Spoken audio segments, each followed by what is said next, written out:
Welcome to Procrastinate, a podcast for people who put things off. My name is Athena Kablenu. I'm a writer, comedian, podcaster. I do other things as well. But when I'm not doing those things, I am procrastinating. In this podcast, I talk to interesting people about how they get so much done. Today, I've got an extremely busy person on the podcast. Her name is Shaherah Jordan. She is an academic, entrepreneur, board member, and parent to 3 children. I'm so excited to talk to her because she's fascinating, interesting, funny, intelligent, and yeah, she's a procrastinator. So she's one of us, guys. She's one of us. I can't wait for you to meet her. Do have to apologize. We had some recording problems whilst recording this podcast, so her voice does sound like it's coming down the line on a phone. It's not. It's a laptop speaker, so it's not the best quality, but it is all still audible. So please, I ask for your patience. Please listen to it. What she's saying doesn't sound like great quality, but the words are fantastic quality. It's the words, guys. The words are great. So enjoy. Procrastinate with Shaherah Jordan. Welcome to Procrastinate, Shaherah Jordan. Hello. Hi, Athena. Thanks for having me. It's my pleasure. I wanted to talk to you mainly because you're fantastic, but also because you are someone that could describe themselves as a multi-hyphenate. Do you consider yourself as a multi-hyphenate? Sadly, yes, I do. Please talk about the array of things you do, Oh, to the stuff you do, okay. The whilst you're stuff I do or awake. the hyphens? I think, can I lean into the hyphens? Yeah, lead into the hyphens. Yeah, I don't want your hobbies. I don't even. Oh, I made a cake. I mean, like the stuff. That's the Fair work enough. stuff. Yeah. Yeah, I mean, I'd probably, if I had to, my first hyphen I'd probably start with would be sports, because I love sports and I've been involved in sports at tons of different levels, from playing volleyball to eventually sitting on the board of directors for a national governing body of sport. It's something I'm always just going to be involved in. End of story. The other hyphen would have to be sustainability. I, I'd even go so far as to say I'd niche it down to inclusive sustainability. And that's been something that's been kind of core to what I do and what I think about for at least the last 5 years, if not longer than that. And for me, that's really about just kind of decentering yourself from sustainability policy interventions and remembering that, like, it's not just Westerners who are impacted, and it's not just Westerners who have solutions. Like, everything needs to take into account, like, the whole world. Um, I think another hyphen that would be communications generally. I love the power of communications. I love all the interesting things that can influence the way that a conversation goes or how a concept is received, and just the psychology behind how to communicate with people. What other hyphens are there? What other hyphens do you remember about me when we used to work together? Transport. Um. Transport's another major hyphen for me. Yeah. That kind of links into Yeah. sustainability. And I know academia because I've known you for quite a long time, and from when before you started your PhD, and obviously to gaining your PhD, and up until very recently, before your most recent job, I knew you as an academic working at university. So that's one of the things, Yeah. academia. Yeah, Yeah. academia is another one. And again, not just the kind of straightforward route. I have to admit, some of the things I've been doing recently is kind of helping other PhD students navigate themselves throughout that PhD process, because it's just so different to the master's processes and undergrads. So yeah, there's a lot of strings to my bow. Okay, so how much of you doing all these different things is you genuinely desiring to have these things as part of your LinkedIn profile, and how much of it is procrastination? Ooh.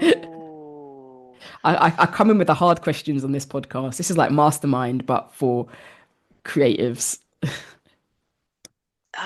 Sustainability, that's the one I think would be something I should be talking about a lot more on LinkedIn. Um, the sport, like I said, sports is going to be in my life no matter what. Whether I talk about it on LinkedIn, whether I don't talk about it, I'm doing that anyway. So I think I missed the whole point of your question though. Can you repeat Yeah, your well, question again? it's more like, would you Yep. describe yourself as a procrastinator, or do you just love the diversity? Do you just love diversity in your working life? So I'm going to say both because because I can be a procrastinator. And as a matter of fact, when we first talked about doing this, there was one vice that popped into my mind straight away that can take a massive chunk out of my day if I'm not careful. And because we're friends, I'm going to share with you what it is, but don't judge me. Have you ever heard of a game called Gardenscapes? No, but I think I can imagine what it is. I can imagine. Have you got to grow cabbages and water your garden and, do all that kind of stuff? Look, I I c don't even know what behavior change crack they put into that game, but I'm embarrassed to tell you what level I'm on. Like it's just, and I love the fact that they cap how many times you can lose a game, as if they say like after you've lost 5 times, go away, put your foot down, you shouldn't be here. If they didn't do that, I probably would have procrastinated quite a bit. Yeah, it's something I'm actually very, very, very conscious of. But I was gonna say on the flip side of that, I have to admit that the idea of me doing just one thing, it's counterintuitive to me. I Yeah. just kind of feel like I enjoy having different interests and different things, but I do think there's a golden thread that kind of runs through all of those things. So it isn't necessarily that different, if you know what I mean. Just like different Yeah. manifestations. It's like we label it procrastination. It's a bit more like I think when you're someone who does have a lot of thoughts and ambitions running through your mind at any one given time, Mm. I think the escapism gives you a second to exhale.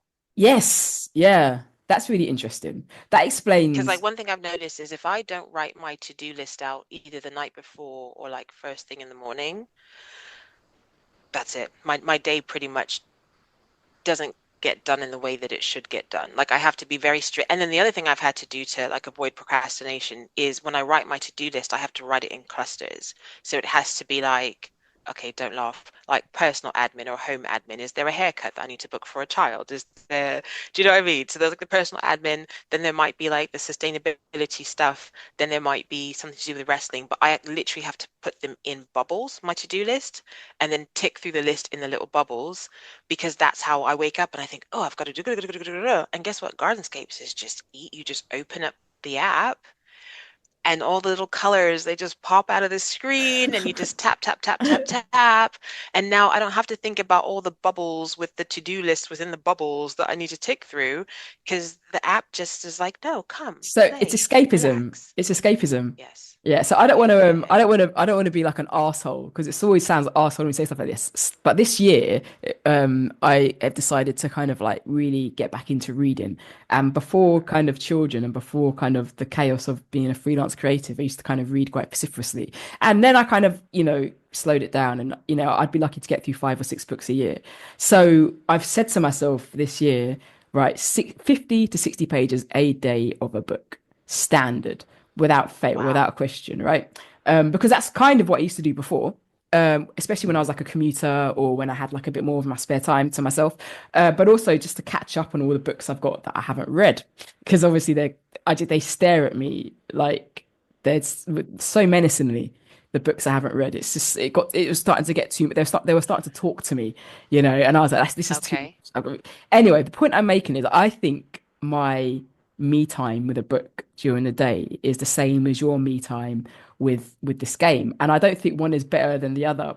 By the way, and I'm going somewhere with this, and I Okay. found words to describe it. When I do that, I'm taking my brain for a walk, like a dog, right? I said this to someone who found it hilarious. They said, Athena, this is such a good concept. But I was thought about it. I thought that's exactly what I'm doing. I'm taking my brain from a walk, not just from my job, which is important, but from Mm-hmm. the other important things. And we've both got children, right? And Yes. it's like I literally from the day I wake up, from the minute I wake up to the moment I go to bed, I actually don't get a lot of time to do things without Yeah, yeah, yeah. purpose. at all. Yeah. It's normally, spreading jam on toast, telling Oh, someone to drink up. Where are your shoes? Where is your book? yeah. Have you done your spellings? Have you done your spellings? Spell laugh, spell laugh. It's a tricky word. Spell it, otherwise you'll get in trouble, right? And and then it's sort of cream your face. The frantic search for cream on the way out of the house. I now have a pot by the porch. It's like a Right, creamy, same. yeah. And then it's like, oh, pens down. I got to shut my laptop at 4:30 because I've got to put on a wash. I've got to make their dinner, and then from 4:30 to 8 is sort of food, Yeah. school run. Yeah, and funnily enough, I did map Yeah. out.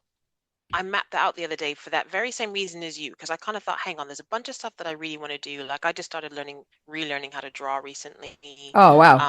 Content creation is also like an artistic endeavor. Reading is a thing. So I mapped out my day and I kind of realized, hang on, I've only got between 9 p.m. and 11 p.m. to Mm. just be me, you know?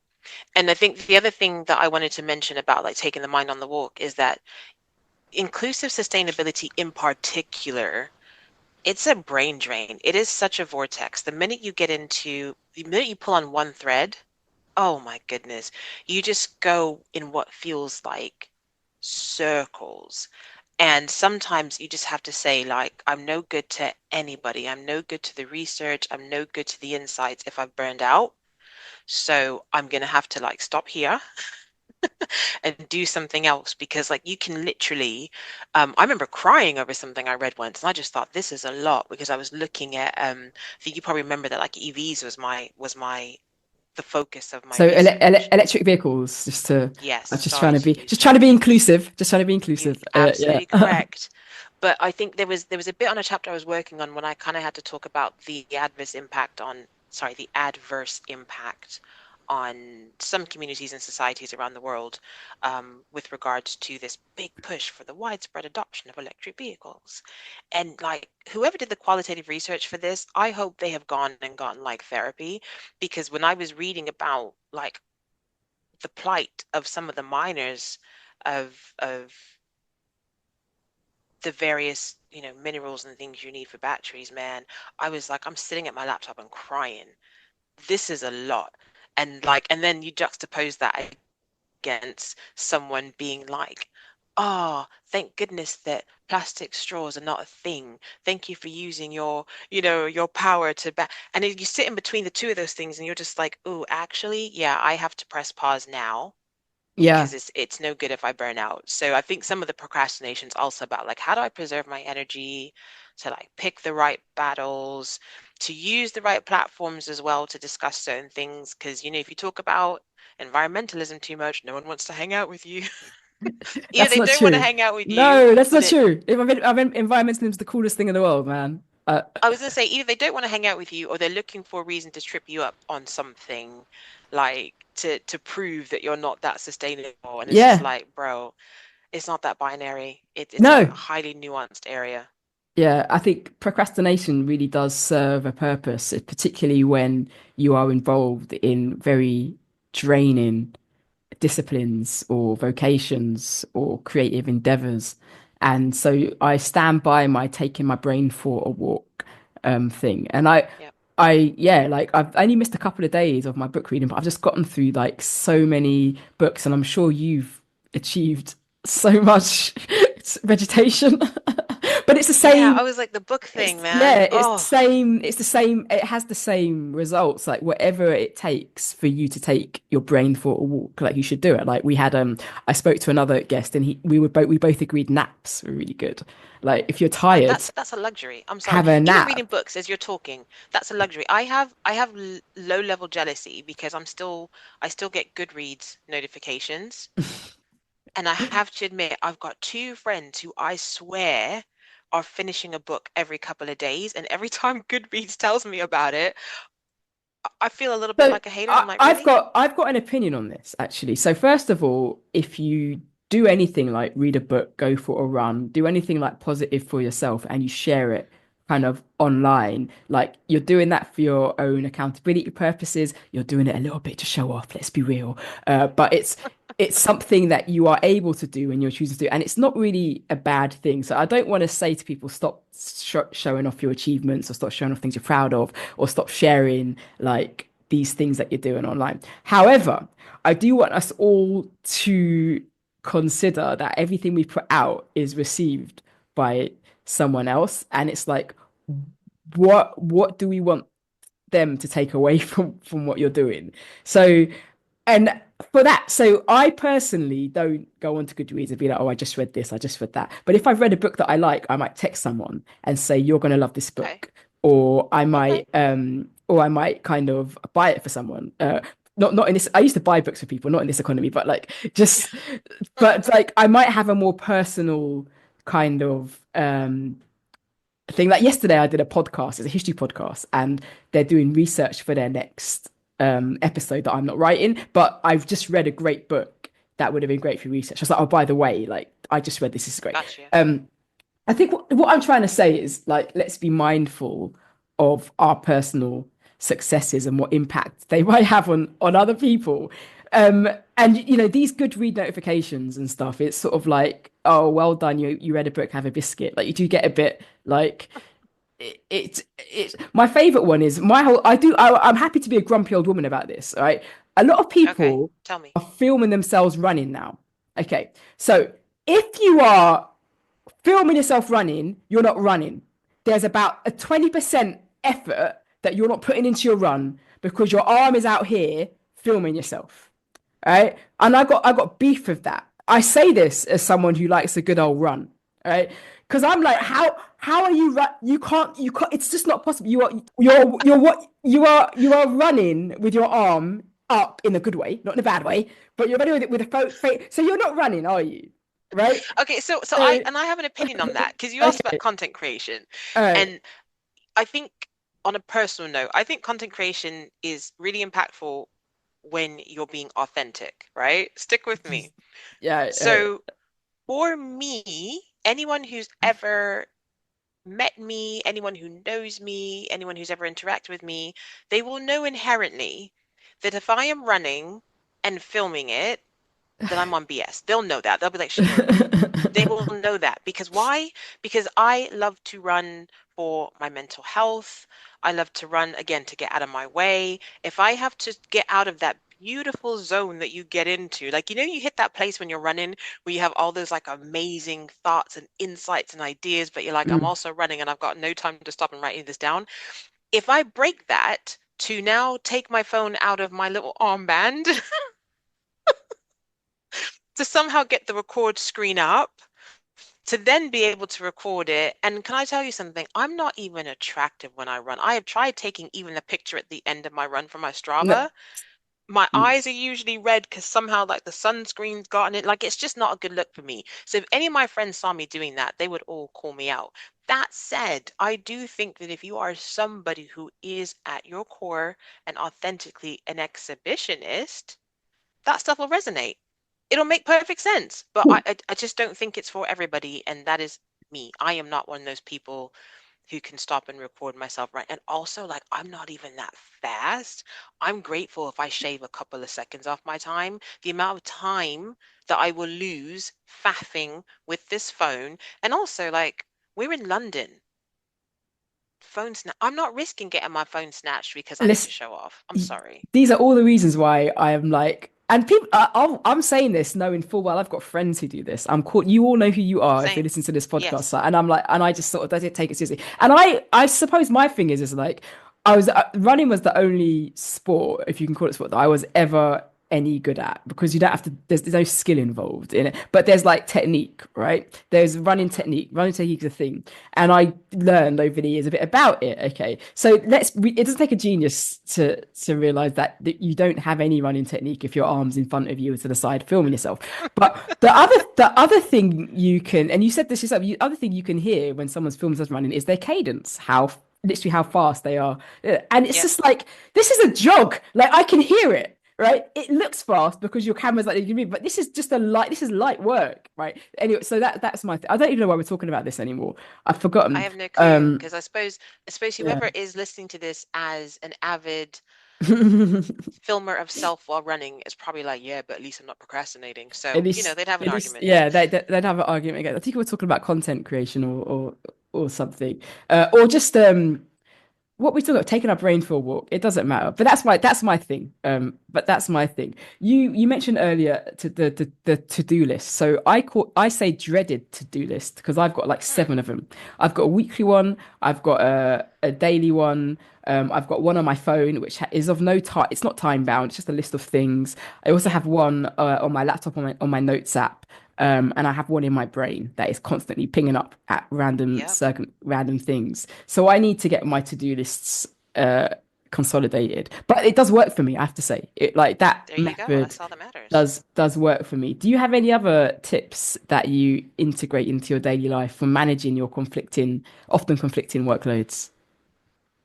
So maybe this one is less about workloads, but like I've recently had to be a lot stricter with people about about how we use our social time, i.e., and there's two major culprits. One is phone calls, and the other is WhatsApp voice notes. Okay, Okay. let's start with the phone calls. So with the phone calls, because I know that I've got between 9 and 11 p.m. that's kind of like mine, the sad reality is I had to kind of go, I can't afford to gas on the phone anymore. End of. Like being able to see my life laid out like that was like, yeah, I literally do not have time for conversations that aren't somehow in some way adding to my life in a very constructive way. So if you want to just gas and have a natter, that's a weekend thing. I cannot do that during the week. The other thing is with some friends, I've had to say to them, I am putting an alarm on. When we get to 15 minutes, I'm going to have to go. Now, typically what happens is it will spill over 5 more minutes, but at least me and that person know, like we've been on the phone now for 20 minutes. If we have not achieved what we wanted to do, we have wasted that 20 minutes. I have to go. I don't have the time anymore to just natter for an hour and a half. And with some of my people, again, abroad, it's the same thing. It's like I've got between 9 and 11. It is now, and I'll have to now say, like, it's now 9. Can we be off by 9:30? So it doesn't always work, but at least it goes some way in showing people that, like, I can't just let that time run away from me. Now, the WhatsApp voice notes. So, as someone who loves communications, one of the things that I kind of pride myself on is when I leave a voice note, I try my hardest to get to the point as quickly as possible, as succinctly as possible, and as impactfully as possible, if that's even, the right word. The thing that I've been struggling with recently is when I get like 7-minute voice notes. Now, when the right person sends a 7-minute voice note, I'm nodding, I'm clicking my fingers through the voice note, I'm feeling fulfilled at the end of that voice note. But when I listen to a 7-minute voice note where you're processing out loud to yourself and you're all over the place and you're distracted by what's happening out the window and telling me what's happening outside the window, I just kind of feel a bit like I can't get that 7 minutes back. And you could have literally said that in a minute and 45 seconds. And Yeah. so that's another area where I now kind of just like, okay, I'm more open with people like, listen, I don't like long voice notes. That's why I leave you short ones because I don't like long voice notes. And I've had a few people kind of say like, I know you don't like long voice notes, but, and they'll like leave their voice note after they kind of like acknowledge that they don't like it. But those are two areas where I've realized, you know what, I love hanging out with my people, seeing my people, talking to my people, but that's also like a time drain. And if it's not like managed appropriately, you look up and you're like, great. So not only have I not read that book or not drawn that picture or not played Gardenscapes, like what did we just talk about for the last hour? Yeah, that's really cool. I think that you set that boundary at the start of a phone call because I think something some people don't always appreciate is what time means to different people. Nobody sets my work hours. Time I spend on the phone is time I'm not working on a script, or it's time I'm not working on content because it's Yep, sort of negligent now to be a creative and not be putting out something online, or time that I'm not cleaning the house or yep, doing chores. Whereas people, it is a reality that some people do have fewer responsibilities, and there is sometimes a kind of it's nobody's fault, but a 20-minute phone call to one person is nothing. A 20-minute phone call to someone else is like a really, really big deal. So I think that's, I'm actually going to take that tip Yep. from you. And some people just like talking on the phone to be like, when someone calls me to be like, oh, I definitely have time, but I got to go in 15 minutes. So I got to go in 20 minutes. So I Yep. really like that tip. The voice note thing, Listen. my neck hurts from nodding. I just don't understand why anyone would leave a voice note over 1 minute. And there's actually only one human on this planet that can leave me voice notes, and she knows who she is. So big up if you're listening. She's the only one I'll tolerate, and she's like a school friend. So I've known her for too long to it's Right. that I've known her for so long. You can leave me a voice note, but anyone else, I only ever hear that voice note in two times speed, and then I will stop listening after a while. It is a godsend that you can speed them up, but I just That's don't a good understand. shout, I actually. just don't understand it. But the other thing is also, I don't always have my earphones, and I am Yeah. often out and about. I'm often out in the studio or in a writer's room or on a train or in my car. Hmm. Not that I would Hmm. read something in my car as well. So even if you send me a voice note, it will take me a day to find the time to listen to Right. whatever is in it. So not only do I Yeah. not care what it says, it will take me about 24 hours to find out what it says anyway. So I Yeah. sort of find voice notes very impractical, as well as a little bit impractical and a little bit not, the word isn't selfish, It's it's the wrong annoying. word, but it's just impractical Annoying is the and word. annoying. So Yeah. if you want to tell me something, put it in a voice note. Hmm. But if you really, really, really want, if it's that important for me to know, you'll find the time to type it out, because in a voice note, I just might not get to it Yeah. quickly. I mean, so I guess I'm on the fence on that one. My thing is, if you can communicate effectively, send the voice note, go for it. And like you, there was one person in particular where if they send me a long voice note, I might park it until I can Yeah. have that cup of tea or something and just listen. One, because their cadence, their tone, their content does have me engaged for that entire time. So I really enjoy it. The reason why I'm saying it depends is because sometimes you do need voice to add context to something that's typically flat like a text. And that's why I say if you're going to sit there and think before you pick up that phone and lean on that microphone on your WhatsApp, if you're going to just think to yourself structurally, what does the person listening to this need to know by the end of this message? Okay, what is the key and the biggest takeaway that they need to take from this? And you're clear on that when you open your mouth and you start talking, you will get through that voice note very succinctly. But that's the thing that people don't do. And the reason why I get frustrated is because we are in a time of communication overload. Okay, so you've got kids. I've had to tell the school so many times, I love you guys. I understand that you have to communicate to me, but understand that when I get something from you, I now have to decipher, is this urgent? Is this important? Is this your governance piece? And there's all the other bits you're having to comb through from a communication perspective. So at this point in time, by the time your voice note comes through, my brain is already kind of tired of sifting through all of the communication I've had to go through already.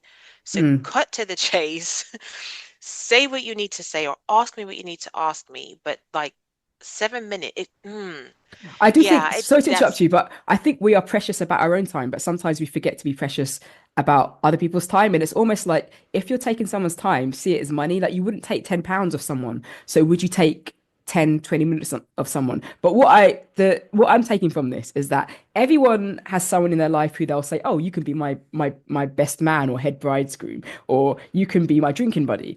You also have a voice note person. Like you're nominated yes. voice note person, and that might be the most important person. So who is the one person in your life that is allowed to send you a voice note? Because that's a special thing. Oh, I definitely Yeah. can't say that here. But it's just I'm really entertained by that idea, which I hadn't thought about before. Shahira, it's been so interesting talking to you as somebody who does as wide a range of things in their life, as well as having a really busy personal life with three children and a house to run and all that other stuff. I did ask you earlier, what should you be doing right now whilst you're here? What is it, and are you going to go and get it done? That's my final instruction to you. What is it, and Oh, you know get it what? done? The funny thing thing is, I decided to take it kind of easy today. So the thing that I should be doing, I can actually say this because it's right in front of me.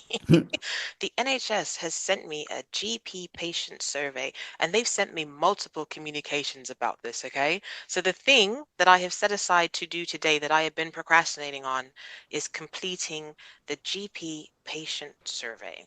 Okay, so good old NHS, selling our data to private companies, give them some more data, get them some more money in, and the GP will stay open. Shahira, that's No, do you great. know Get what it on. is?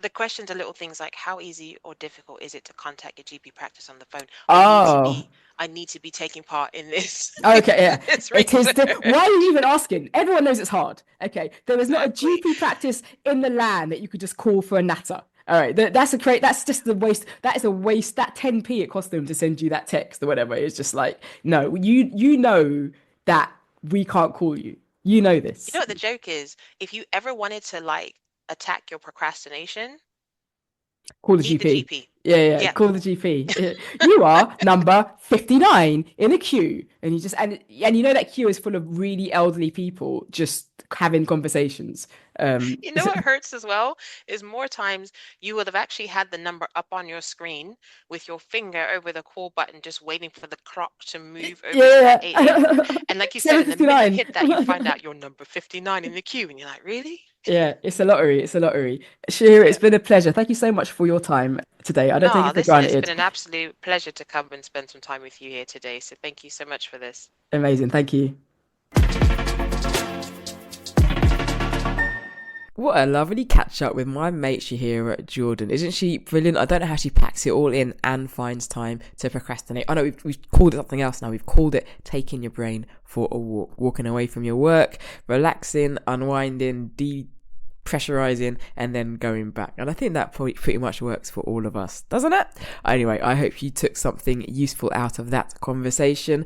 Thank you so much for listening to Procrastinate. This is the last episode of this season. I will not be recording any more episodes for a few months. I hope you enjoyed the last few episodes. I hope you have gotten as much out of it as I have. And stay tuned. Follow me on Instagram, Facebook, Blue Sky, or follow me on wherever you get your podcasts from, and I will let you know when season 2 is live. Thank you for listening.